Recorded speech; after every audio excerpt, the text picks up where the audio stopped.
Good morning, and thank you for joining us today on UNM Anderson School of Business Daily News. My name is Hailey, and I'm joined with my peer Zach, Kimber, to present on the largest data breach in U.S. history. So what actually happened to the TJX company? Let's begin with a little bit of background. Based in Framingham, Massachusetts, the 2,600 TJX companies and daughter companies have played a large role in discount fashion and home decor for decades in the United States, Canada, and Europe. Some of the most recognizable stores that belong to the parent company are TJ Maxx, Home Goods, and Marshall, which are all spin-offs from the original store Zayre, which was founded in 1956, having been named the second largest fashion goods retailer and 38th largest retailer in the world. In 2009, TJX Companies was bringing in net sales over $200 billion a year. You can imagine that such a firm processes hundreds of thousands of transactions a day, millions per year, most of these sales coming from credit card sales transactions.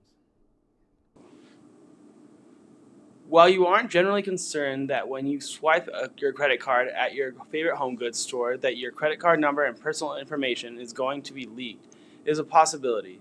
Well, that is exactly what happened to TJX Companies back in January 2007, when they announced that nearly 46 million credit card and debit card numbers had been compromised in a data breach. Unfortunately, this data breach lasted about a year and a half, and as each one of those 46 million credit and debit card numbers, along with other valuable personal information, was being uploaded directly to hackers. This event marked the largest ever data breach in the United States.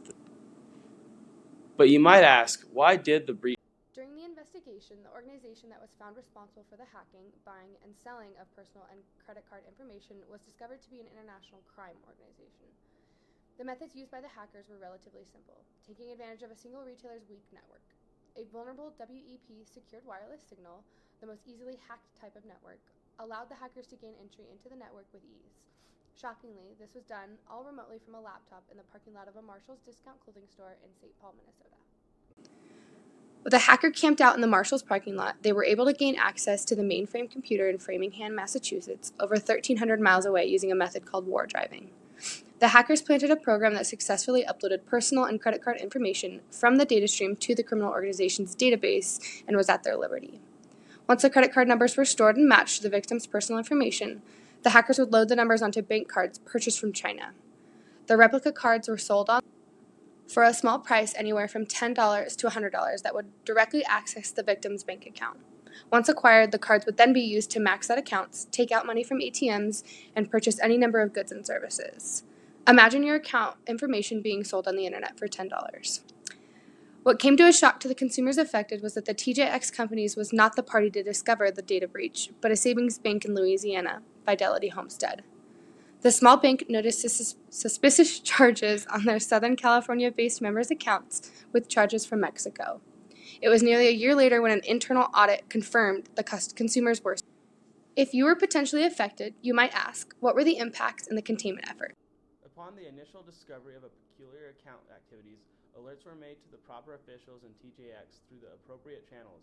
Because the United States and Secret Service is responsible for maintaining the integrity of the nation's financial infrastructure and payment systems, they were notified of the data breach once TJX companies were made aware of the catastrophe nearly a year after the breach was made evident.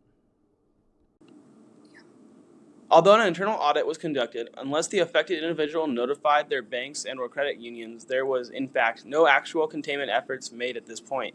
Individual banks made efforts to reimburse their members of lost funds and worked to rectify the accounts that had been affected. As the investigation continued to develop, the U.S. Department of Justice and the Royal Canadian Mounted Police joined the investigation to further pursue the charges. So how can banking security be improved? At the time of the data breach, credit card and banking security in general was not as nearly as secure as it is today. Technology that is helping to improve credit card and banking security is the use of a relatively old technology innovation, that technology being a WPA. Using a WPA, a Wi-Fi protected access, instead of a WEP, a wired equivalency privacy connection, has been proven to be more secure and protected. In fact, it was found that the WEP protected networks could be hacked with, quote, over-the-counter software. This was made public, and major efforts to switch were enacted as far back as 2001. One of the ways that WPAs add more security compared to a WEP is that a WPA makes use of longer keys for login and has a master security key. This requires more computing power to log into the network and requires a lot more computing power for hackers to try and guess the network key through random generation. It also generates a unique password for each person accessing the network and makes a new key for each time they access the network. With added security from a WPA, companies can ensure that their customers' information is just that much more secure. Another technology that continues to help improve credit card and banking security is encryption. Encryption is a technology that converts personal data and information into code that is not easily converted back unless the secret or key is known. This technology has direct relevance to the data breach that TJX companies experienced, specifically because TJX failed to utilize it in an effort to prevent a breach. In fact, TJX went against company policy as they were storing companies' credit and card information on the company's network, making them even more vulnerable to a hack. To make matters worse, this information was not encrypted so that hackers could simply use over-the-counter software to cultivate their record. Thanks for joining us on this episode of UNM-Anderson School of Business Daily News. This business review was created with information from Russell Walker's 2017 article, Maxed Out, TJX Companies and the Largest Ever Consumer Data Breach. We'll see